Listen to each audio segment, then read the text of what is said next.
Hello, South Orange and Maplewood School District family. This is your Superintendent of Schools, Dr. Taylor. I hope this message finds you and your loved ones healthy and safe as we exit our quarantine to begin our phased return to our classrooms for those families who've opted in. I have some timely updates for you.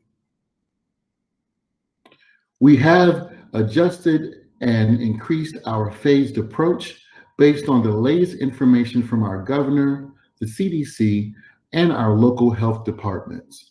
Let's go into some of the details. Beginning on April the 19th, we will have a brief return to phase 3. Phase 3 will run from April 19th, Monday, until April 23rd. Now, why are we doing this?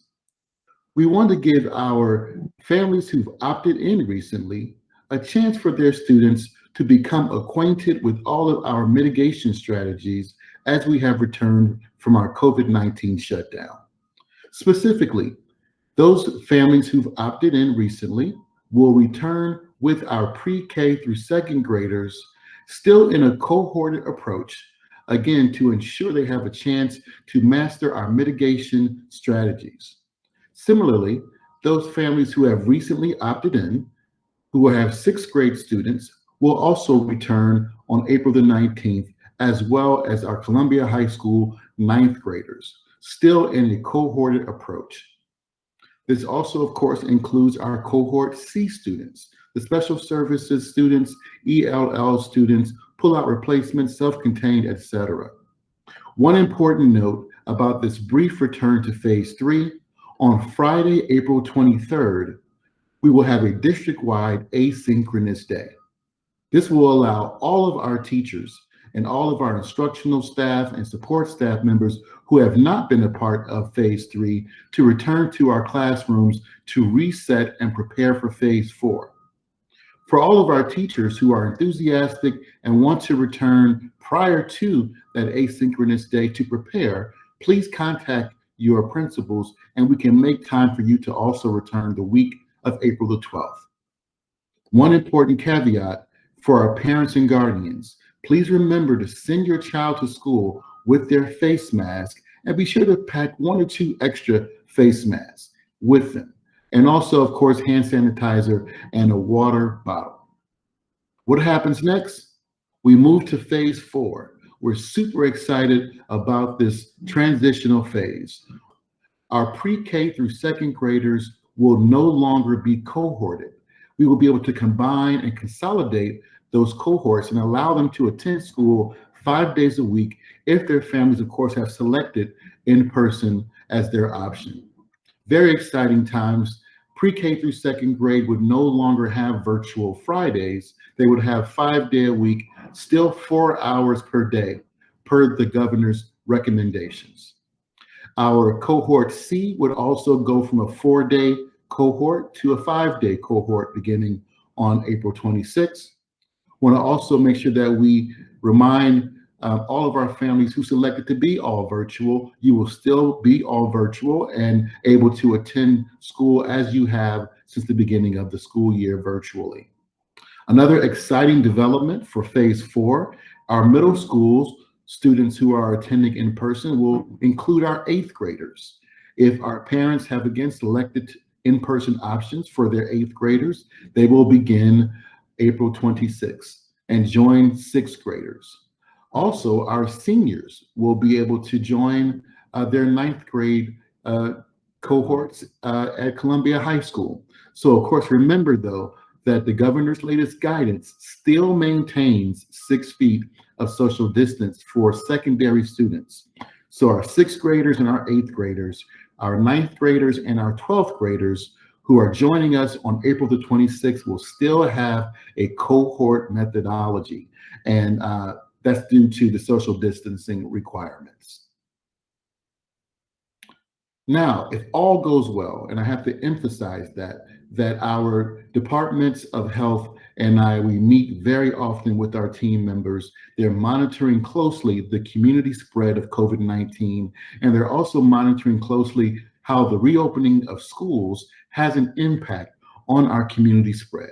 So if all goes well, as we're monitoring and continuing to do our part as community leaders to reduce COVID-19 in our community, if all goes well, phase 5 will begin on May the 3rd and continue for the final 8 weeks of our school year. What does phase 5 entail?